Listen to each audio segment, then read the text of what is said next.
नमस्ते मित्रों। देश में 12 राज्यों में एसआईआर चल रहा है और इसको करने वाले बीएलओस की मौतों की खबर से पूरे देश में हाहाकार मचा हुआ है। ये मौतें अलग अलग कारणों से हुई हैं और कुछ बीएलओस ने आत्महत्या तक की है। इतना दबाव महसूस किया उन बीएलओस ने कि उन्होंने अपनी जान तक ले ली। और इसके अलावा कुछ बीएलओस की दूसरे कारणों से इन्हीं दबावों के चलते मौत हुई। और जब ये मामला सुप्रीम कोर्ट पहुंचा है तो सुप्रीम कोर्ट ने आज एक बड़ा निर्णय दिया है और निर्देश जारी किए हैं। कहा यह जा रहा है कि इससे बीएलओस को जो एसआईआर कर रहे हैं उन्हें राहत मिलने वाली है।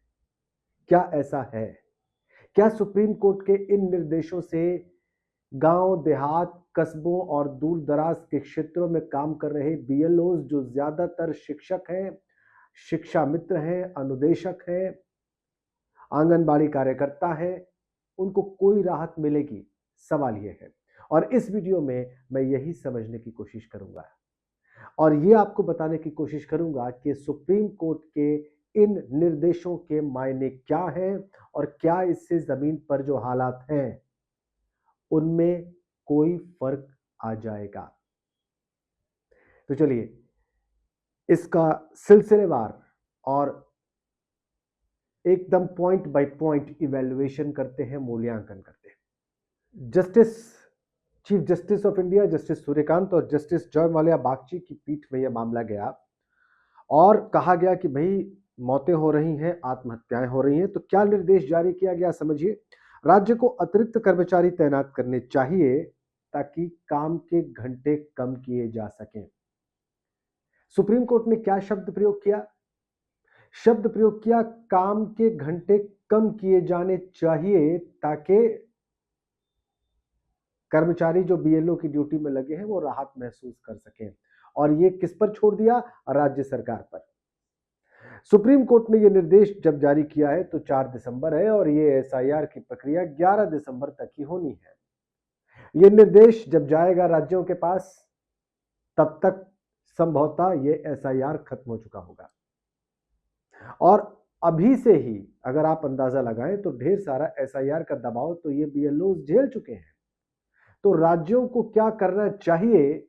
ये निर्देश जब तक राज्यों के पास पहुंचेगा तब तक उन राज्यों में संभवतः या तो एसआईआर खत्म हो चुका होगा या खत्म होने वाला ही होगा। अब देखिए आप, जब न्यायालय से पूछा गया कि एफआईआर दर्ज हो रही है बीएलओस के ऊपर काम न करने की वजह से या काम में कमी करने की वजह से, तो कोर्ट का यह कहना था कि इस बारे में वो कुछ नहीं कर सकते क्योंकि ये कोई पहली बार नहीं हो रहा है। इससे पहले भी एफआईआर दर्ज की गई हैं और कोई कर्मचारी अनिच्छा व्यक्त नहीं कर सकता। अगर उसे बीएलओ की ड्यूटी असाइन की गई है तो वो इससे पीछे नहीं हट सकता। और अगर वो पीछे हटता है और एफआईआर इस वजह से हो रही है तो इसमें कोर्ट कुछ नहीं कर सकता। कोर्ट ने मशवरा दिया निर्देश के जरिए इलेक्शन कमीशन को और राज्य सरकारों को, खासकर इलेक्शन कमीशन को, कि जैसे चुनाव के वक्त दूसरे राज्यों की ड्यूटी कर्मचारियों की दूसरे राज्यों में लगती है, वैसे ही एसआईआर के लिए भी ऐसा किया जा सकता है। और ऐसा करके ऐसे डेपुटेशन पर ऑफिसर्स को भेज के या कर्मचारियों को भेज के एसआईआर का काम पूरा कराया जा सकता है। व्यवहार में इस बात के जमीन पर उतरने और प्रतिनियुक्ति के आदेश जारी होने की संभावना नगण्य है। फिर समय का चक्कर है।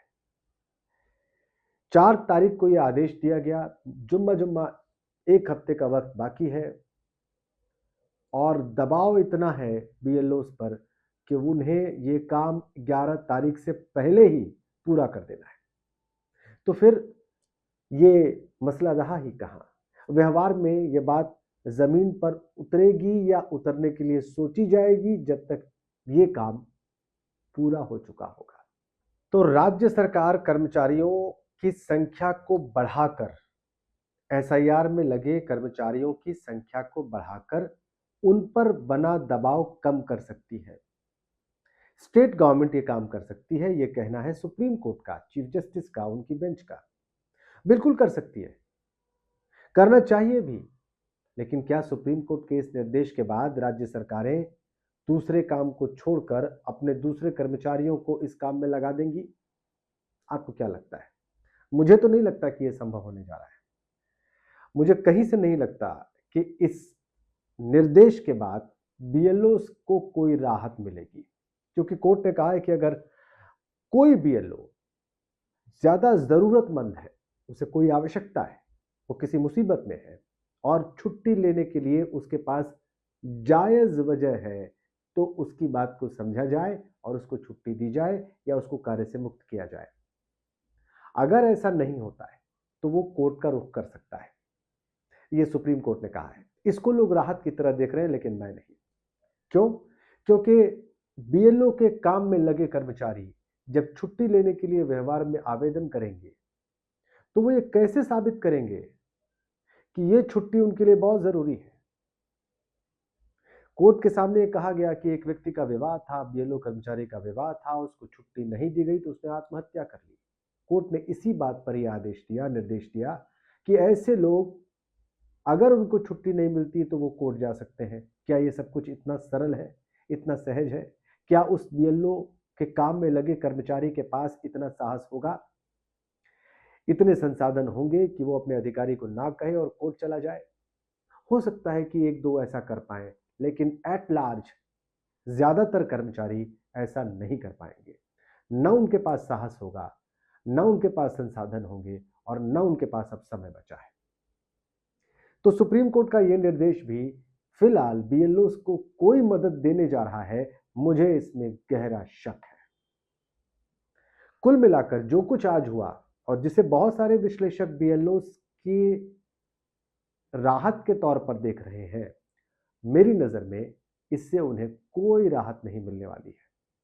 ये सिर्फ सैद्धांतिक बातें हैं और व्यवहार में ऐसा कुछ नहीं होने जा रहा कि बीएलओ की वर्तमान स्थिति पर कोई फर्क पड़ जाए। उन्हें जो काम करना है उन्हें करना ही होगा और फिलहाल तो कोई राहत नहीं है। आप क्या सोचते हैं? आपको मेरा ये विचार जो मैंने आज सुप्रीम कोर्ट के इस निर्देश पर व्यक्त किया है, ओपिनियन है मेरी, इससे इत्तेफाक रखते हैं आप? इससे सहमत हैं आप? अगर हाँ, तो ज़्यादा से ज़्यादा शेयर करें इस वीडियो को, अपने कमेंट्स लिख कर बताएं, लिखें ज़रूर, बताएं ज़रूर। और अगर नहीं है आप सहमत, तो भी आप प्लीज़ लिख कर ज़रूर बताएं, ताकि मुझे लगे कि आपके तर्कों में दम है और उसे पढ़ा जाना चाहिए, उसे आत्मसात किया जाना चाहिए। Thank you so much for watching this video.